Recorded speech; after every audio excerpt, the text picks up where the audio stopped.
Bonjour à tous, Salut j'espère que vous allez bien. Alors vous avez vu, aujourd'hui nous sommes le mercredi 112 février Ouais. et l'été devrait arriver dans environ 5 ans. Ah, cool. Il est mort le soleil, c'est le mois de mai le plus pluvieux depuis 1994. Normalement Voilà. la pluie c'était un truc du quinquennat Hollande quoi. Bah non, Ouais, là, Macron, c'est vrai. Macron fait encore pire, ça c'est un coup du gouvernement pour nous gâcher les ponts du mois de mai. Hein, déjà qu'ils bossent pas, ces feignasses, on va pas en plus les laisser glander au soleil. Pendant ce temps-là, ce week-end il faisait 30 degrés en Norvège, c'est-à-dire que même les ours polaires ont une meilleure météo que nous.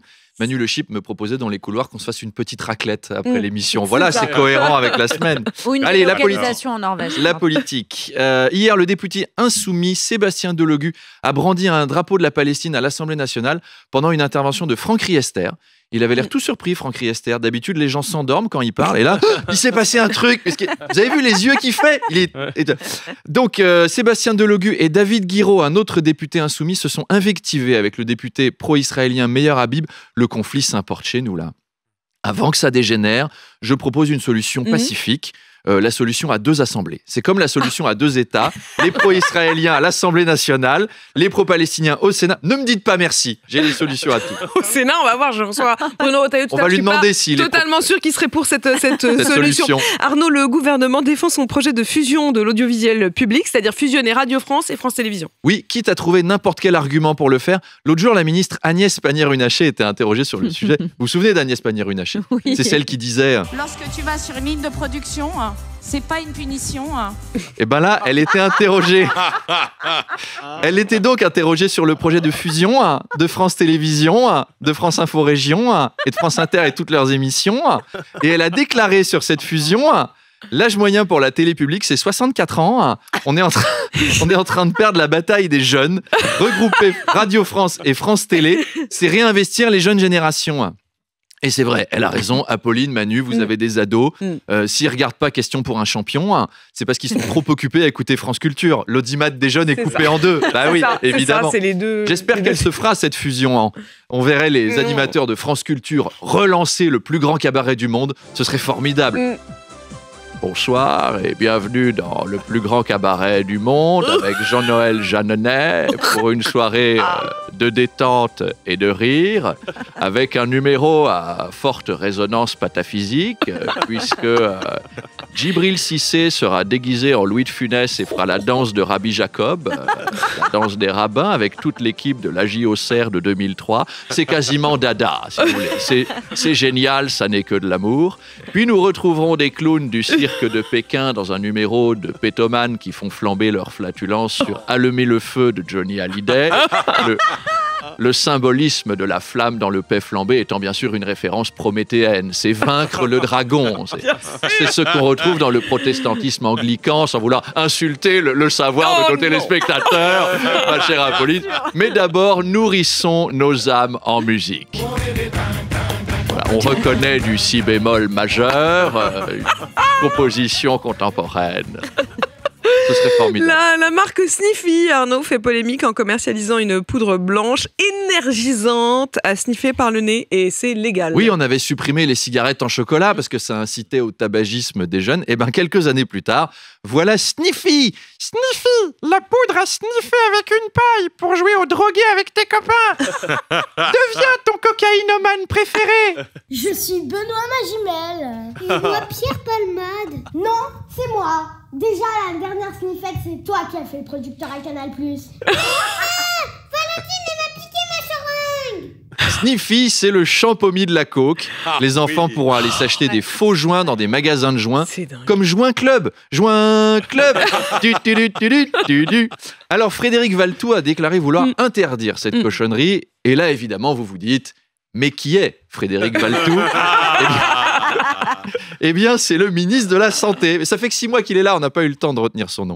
De son côté, Anne Hidalgo a salué le progressisme de Sniffy, mais elle rappelle que depuis son élection, il n'y a jamais eu autant de consommateurs de crack dans les aires de jeux pour enfants. C'est elle qui était la première sur le coup. Eh ben bravo. Tellement. Alors, à propos d'addiction, en regardant BFM ce week-end, je suis tombé sur un reportage incroyable. C'est les capitalistes anonymes. C'est des capitalistes repentis. Ils font un groupe et ils disent qu'ils sont coupables de surconsommer. D'ailleurs, j'ai eu la tristesse de voir dans ce reportage quelqu'un qu'on connaît bien. Bien, bonjour à tous. Ce matin, les capitalistes anonymes accueillent un nouveau membre. Bonjour. Bonjour, je m'appelle Kevin Le Chip. Bonjour, Kevin. Oh mon Dieu. Alors, ça a commencé... au début, j'ai lu des magazines pour adultes de mon papa. Alternative économique, politique budgétaire magazine. Oh là là. Dit Angela Merkel Sexy Folie Zeitung. Et puis, c'est l'engrenage. On commence par ouvrir un PEA. Ensuite, on investit sur des trackers à effet de levier, puis on sait plus comment s'en sortir. C'est mon copain Matteo Kupferman qui m'a dit que j'avais un problème. Heureusement, ça va mieux depuis que j'ai rencontré Yoko Mania. C'est la fille d'un collègue de papa. Depuis, je fais du diabolo pieds nus. Je lutte contre le système et je me fais pousser des dreadlocks pour lutter contre l'emprise de Babylone. Ben voilà, tout s'arrange. Merci, Yoko. Merci, Kevin. Et à demain. L'avenir est aux jeunes. Merci Arnaud Demange.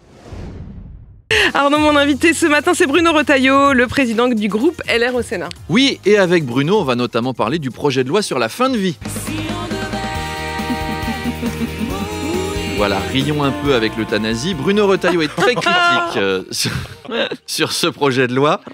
Il pointe du doigt le manque de moyens dans les services concernés, mais il faut qu'il demande à son collègue, au sénateur Joël Guerrillo. Il a de quoi soulager du monde avec tout son stock personnel d'anesthésiants.